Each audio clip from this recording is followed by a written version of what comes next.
Sir admit చేసుకోలేదు కదా ఇంకా. సార్ నమస్తే. ఆ, చెప్పండి సార్. ఉమర్ సార్, ఈ రోజు టాపిక్ వచ్చి మీ జీవిత భాగస్వామిని ఎవరి ద్వారా కలుస్తారు, ఏ రిలేషన్ ద్వారా. ఆల్రెడీ సుధాకర్ సార్ చెప్పారు, ఈ మాటలో కూడా విన్నాను. సరే సార్, అలాగే.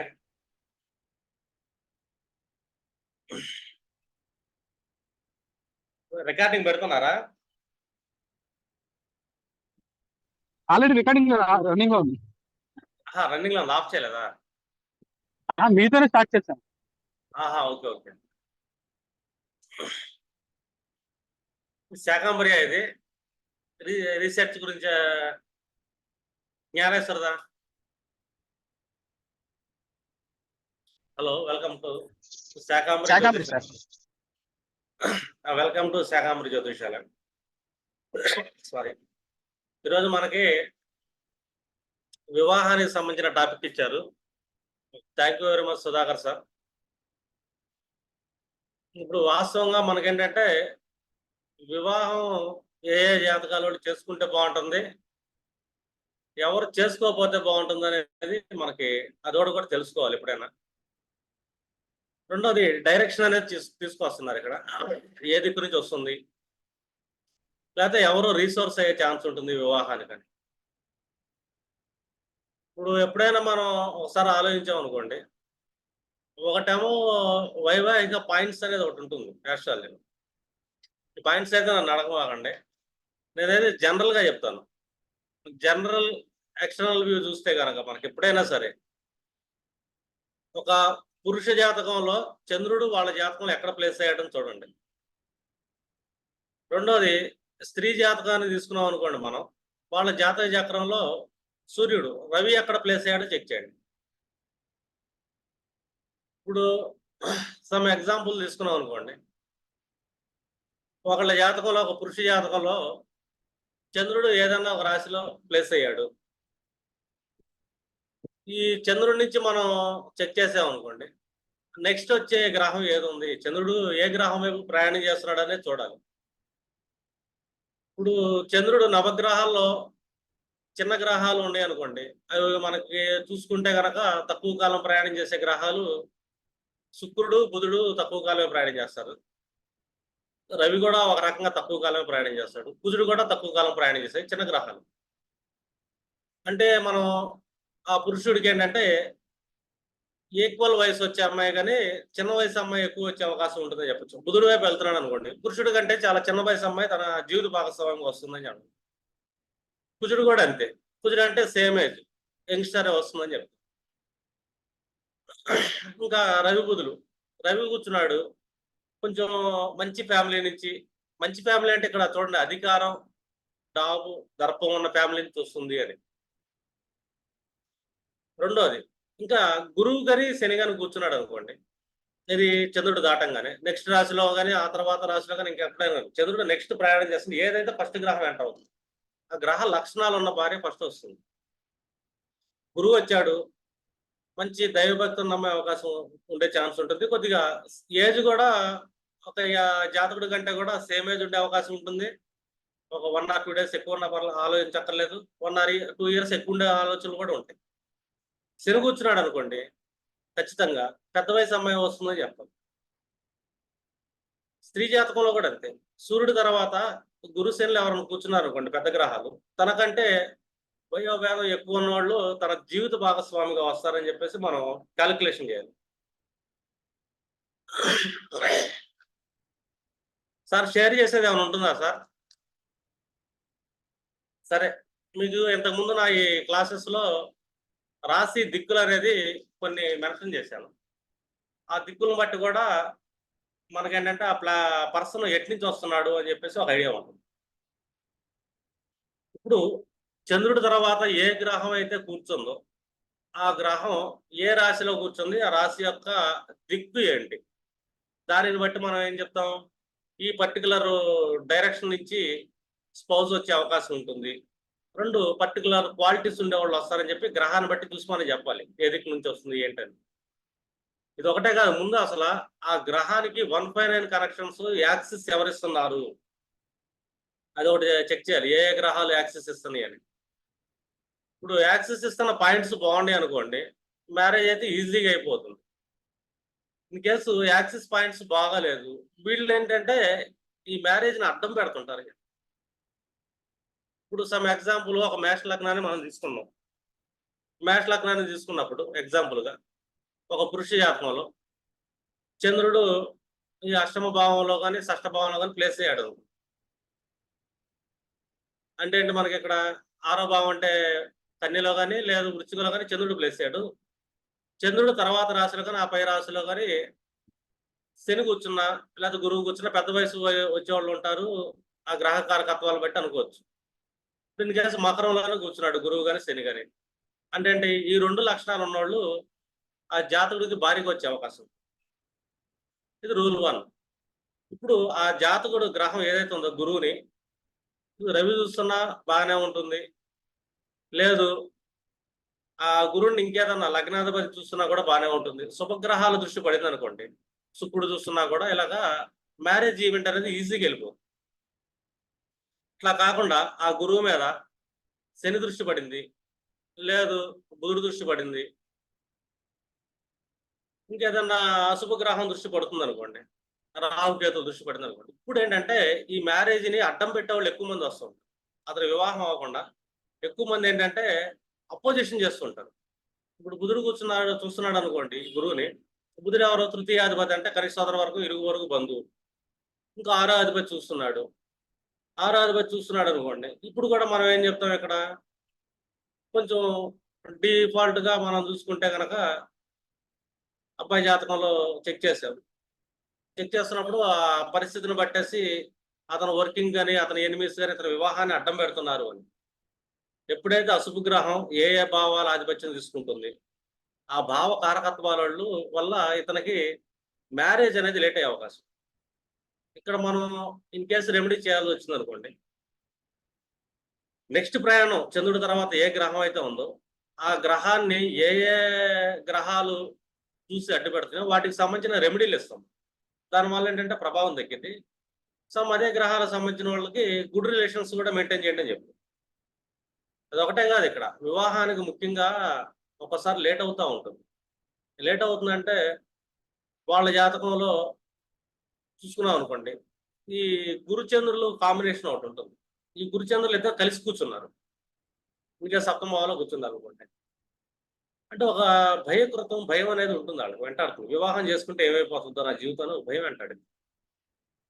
అలాగే అబ్బాయి జాతకంలో చంద్రుడి నుంచి గురువు అనేది మంచి ప్లేసెస్లో కూర్చోవాలి. అంటే పంచమ భావంలో కానీ నవమ భావంలో కానీ ఇట్లా గురువు కూర్చున్నాడు అనుకోండి, అతనికి అంటే వివాహం చేసుకోవాలి. అట్లా కాకుండా గురువు బ్యాడ్ ప్లేసెస్లో కూర్చున్నాడు అంటే చంద్రుడి నుంచి గురువు కొన్ని స్థానాల్లో కూర్చున్నాడు. మీకు ఆ క్లాస్ ఉంటుంది, గురువు చంద్రుడు క్లాస్ ఒకటి ఉంటుంది. అది చంద్రుడి నుంచి గురువు ఏ స్థానాల్లో కూర్చున్నాడో మీరు చెక్ చేసుకుంటే బ్యాడ్ హౌసెస్ అయింది అనుకోండి, ఆ బ్యాడ్ హౌసెస్ వల్ల ఏంటంటే వీళ్ళకి వివాహం చేసుకోవాలంటే భయపడతారు. ఎందుకంటే పురుష జాతకంలో చంద్రుడు చాలా ఇంపార్టెంట్. ఆ చంద్రుడి స్థితి తెలియకుండా ఆ చంద్రుడి నుంచి గురువు శని ఈ 2 స్థితులు బాగున్నాయి అనుకోండి, వీళ్ళు వివాహాన్ని ధైర్యంగా చేసుకుంటారు. వివాహం తొందరగా అయ్యే అవకాశాలు ఉంటాయి. మంచి స్థితుల్లో కూర్చుంటే మంచి మ్యాచెస్ వచ్చే అవకాశం కూడా ఉంటుంది. లేదు వివాహం వల్ల పీడించబడుతున్నారు అనుకోండి, మీరు ఏంటంటే పీడించబడతారని చెప్పి వాళ్ళకి కొద్దిగా కౌన్సిలింగ్ ఇచ్చి ఖచ్చితంగా చెప్పండి. కానీ వాళ్ళని ఇక్కడ మనసు కూడా ఆలోచించాలి. మనకి ఎవరి జాతకంలో అయితే వాళ్ళ కాలహోరాలు ఆడు సప్తమ భావానికి కనెక్ట్ అయిపోయాడు అనుకోండి, వాళ్ళ లైఫ్ ఎయిమ్ మొత్తం వివాహం మీదే ఉంటుంది. వివాహం వ్యాపారాలు వీటి మీద లైఫ్ ఎయిమ్ ఉంటుంది. కానీ జాతక చక్రంలో అది బాగాలేదనుకోండి, వాళ్ళు కొద్దిగా కౌన్సిల్ చేయడం అనేది మనకు కొంచెం కష్టంగా ఉంటుంది. ఇప్పుడు మనకి ఎలాంటి రిసోర్సెస్ ద్వారా వివాహం వస్తుంది అని ఆలోచించాం అనుకోండి, ఇప్పుడు పురుష జాతకంలో అయితే చంద్రుడిని సెంటర్ చేయండి, స్త్రీ జాతకంలో రవిని సెంటర్ చేయాలి. ఆ తర్వాత గ్రహం ఏదైతే వస్తుందో ఆ గ్రహం ఏ భావానికి కనెక్ట్ అయిందో చూడండి. ఆ భావానికి సంబంధించిన కొన్ని రీసోర్స్ వస్తుంటాయి. 2 ఆ భావాధిపతి పరిస్థితి చూడండి. ఇక్కడ ఏంటి మనకి డిస్పోజిటర్ మోస్ట్ ఇంపార్టెంట్. ఇప్పుడు ఒక చంద్రుడు ప్రయాణం చేస్తున్నాడు, ఆ చంద్రుడు ప్రయాణం చేసినప్పుడు నెక్స్ట్ గ్రహం ఎవరో కూర్చున్నారు అనుకోండి, బుధుడో సూర్యుడో ఇంకేదైనా గ్రహం కూర్చుంది.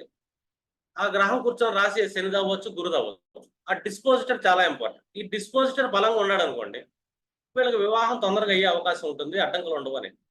ఈ డిస్పోజిటర్ చెడిపోయాడు, ఇక్కడ మళ్ళీ వివాహానికి అడ్డంకులు క్రియేట్ చేస్తారు.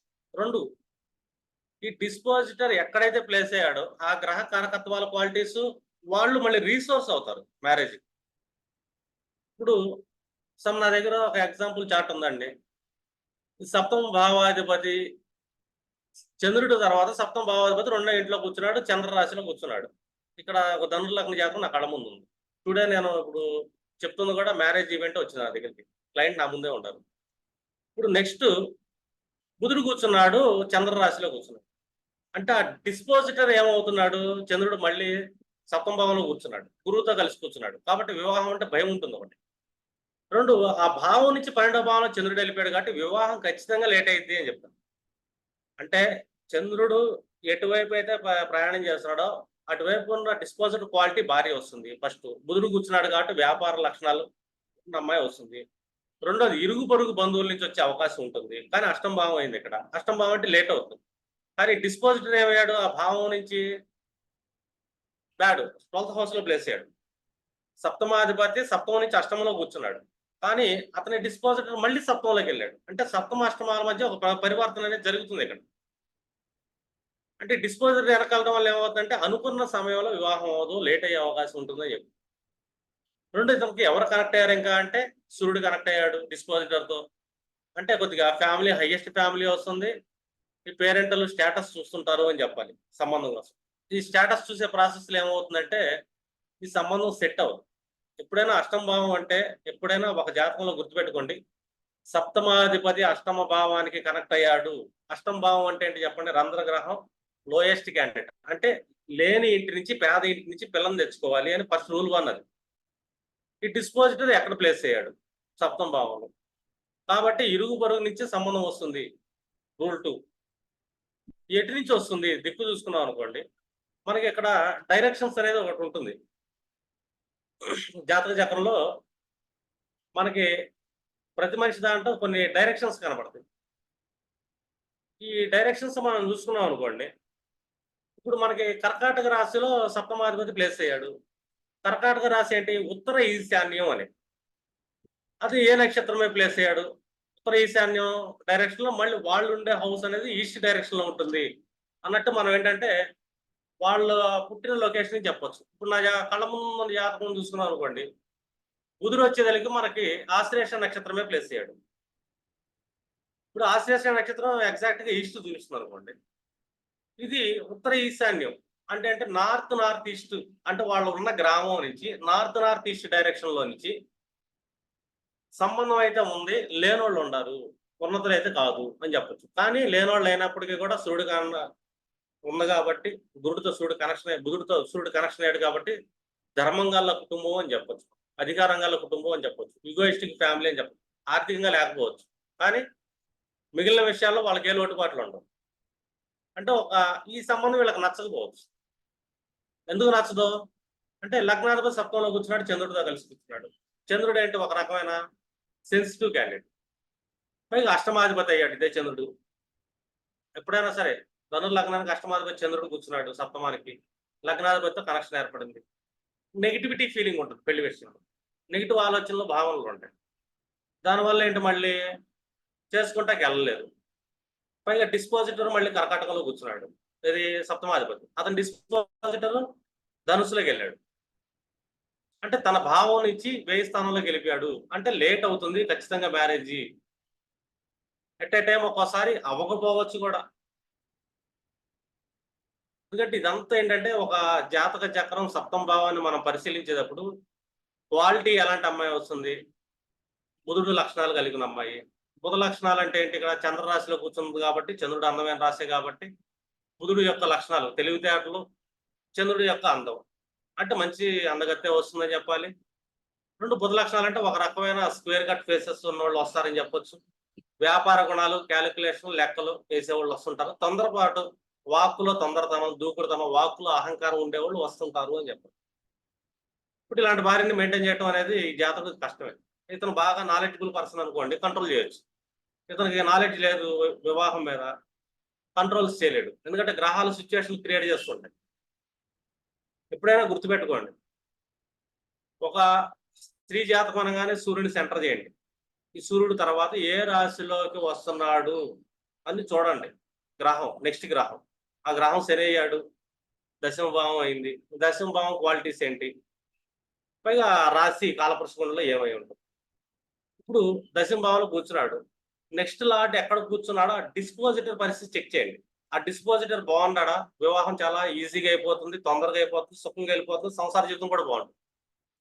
డిస్పోజిటర్ ఇన్ కేసు చెడిపోయాడు, వీళ్ళు ఆ టైప్ ఆఫ్ కష్టాలు పడుతుంటారు. కానీ డిస్పోజిటర్స్ ఉన్న క్వాలిటీస్, నెక్స్ట్ వచ్చే గ్రహానికి ఉన్న క్వాలిటీస్, 2 క్వాలిటీస్ తో ఒక స్త్రీ అనేది తన జీవితంలో వస్తుంది అని చెప్పాలి. ఇక్కడ స్వయం నిర్ణయం అనేది ఉంటుంది, లగ్నాధిపతి నిర్ణయం అని. ఈ లగ్నాధిపతి నిర్ణయం కూడా మనం ఏంటంటే 1-4 సార్లు ఆలోచించుకోవాలి. ఇతను సైకలాజికల్ గా ఎంత స్ట్రాంగ్ గా ఉన్నాడు వివాహం విషయంలో ఇతని ఆలోచన విధానం ఎలా ఉంది, ఇది చెక్ చేయండి మీరు. ఇప్పుడు ఏం లేదు, చంద్రుడి నుంచి గురువు శని ఎక్కడ ప్లేస్ చేయడు స్త్రీ జాతకంలో, వాళ్ళు ఏ టైప్ ఆఫ్ ఆలోచనలో ఉంటారు. అదేవిధంగా సూర్యుడి నుంచి గురు చంద్రులు ఎలా ప్లేస్ అయ్యారు, ఇది ఒక స్త్రీ జాతకంలో, ఆమె వివాహం మీద ఎలాంటి ఆలోచనలు కలిగి ఉంది. ఈ రెండింటిని బట్టి వీళ్ళ ఆలోచనలు సరిపోతున్నాయి లేదని చెప్పి అది మీరు మ్యాచ్ కంపాటిబిలిటీలో చూడాల్సి వస్తుంది. రెండోది, స్త్రీ నుంచి అంటే సూర్యుడి నుంచి ఏ గ్రహం నెక్స్ట్ వస్తుంది, ఆమెకేమో బాగా యువకుడు కావాలనుకుంటుంది యాక్చువల్గా, ఎందుకంటే ఆమె లగ్నం అలా కనెక్ట్ అయింది. కానీ ఈశ్వరుడు ఈ కర్మలో ఏం డిసైన్ చేశాడు, సూర్యుడి తర్వాత ఏ శని కూర్చున్నాడు అనుకోండి, కర్మకాలి. ఈ అమ్మాయి కంటే కూడా 10-15 ఏళ్ళు వయసులో పెద్ద ఉన్న వ్యక్తి అతను ఈ జీవితంలోకి వచ్చేటట్టు రాసి పెట్టి ఉంటుంది.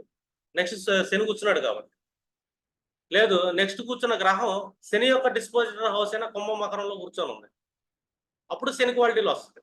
ఇప్పుడు గ్రహం యువకుడు శని క్వాలిటీలో కూర్చున్నాడు అంటే మినిమం 5 years నుంచి 10 years మధ్యలో వేసుకుంటాం.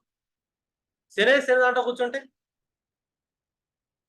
15 నుంచి 20 ఏళ్ళ డిఫరెన్స్ ఉన్న వ్యక్తుల్ని ఈ అమ్మాయి ఇష్టపడుతుంది, ఈ అమ్మాయితో వివాహం అయితే అని చెప్పాలి. అబ్బాయి జాతకంలో కూడా అంతే, చంద్రుడి తర్వాత అలా కూర్చున్నారు అనుకోండి, వాళ్ళకి ఆ రిలేషన్స్ ఏర్పడతాయి. వివాహం అంటే తాళి కట్టడం ఒకటే కాదు, వివాహాలు మనకి పూర్వీకులు చెప్పిన ఎన్నో రకాల వివాహాలు ఉంటాయి, అందులో గాంధర్వ వివాహం ఉంది. ఇద్దరు మనుషులు ఇష్టంగా కలవటం కూడా వివాహంతో సమానం. అది అవి కూడా ఆ పర్టికులర్ టైంలో జరిగే అవకాశం ఉంటుందని చెప్పచ్చు. వీటికి కొన్ని నేటల్ పాయింట్స్ ఉంటాయి, ఈ క్యాలిక్యులేషన్స్ పాయింట్స్ అండి.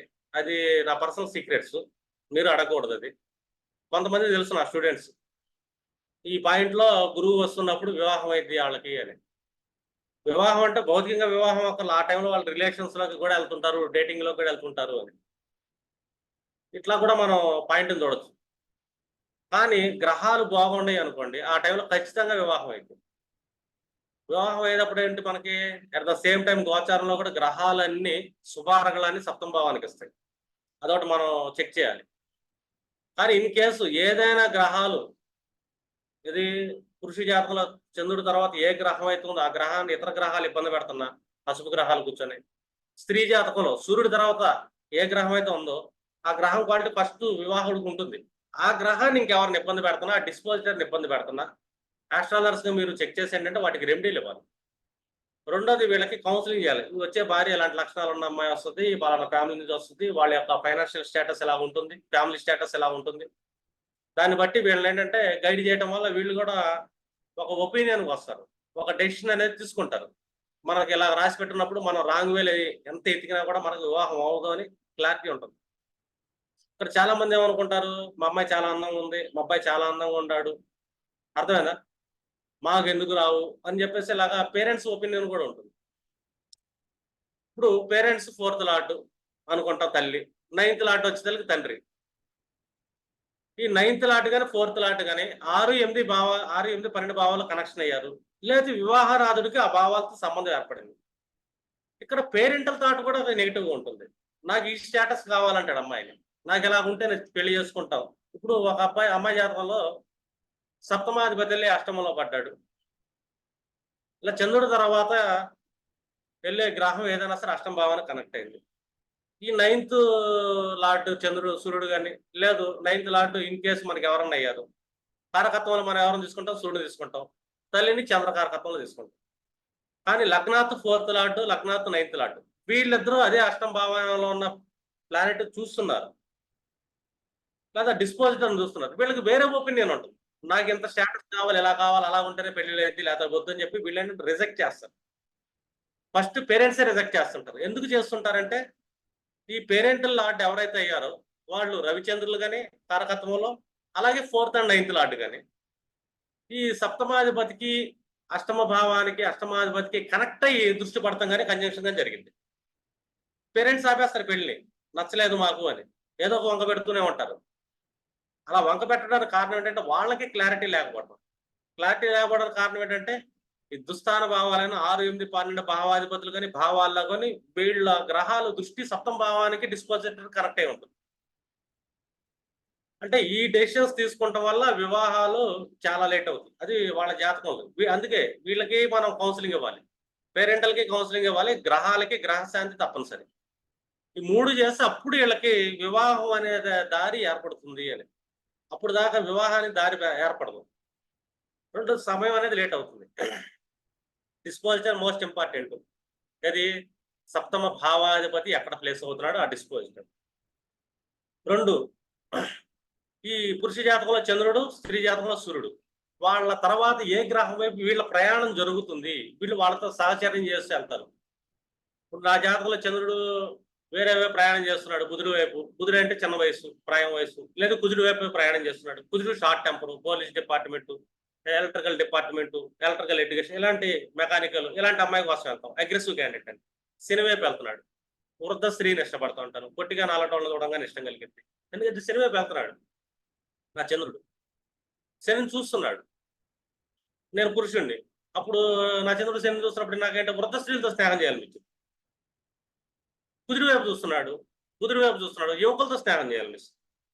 అంటే మన మనసు ఎటు వెళ్తుంది, ఎటువైపు ప్రయాణం చేస్తున్నాం మనం, మన వైవాహిక జీవితాన్ని మనతో ట్రావెలింగ్ అయ్యే పర్సన్ ఎవరు అనేది గ్రహాల వయసును బట్టి, గ్రహ కారకత్వాలను బట్టి డిసైడ్ అయ్యి ఉంది.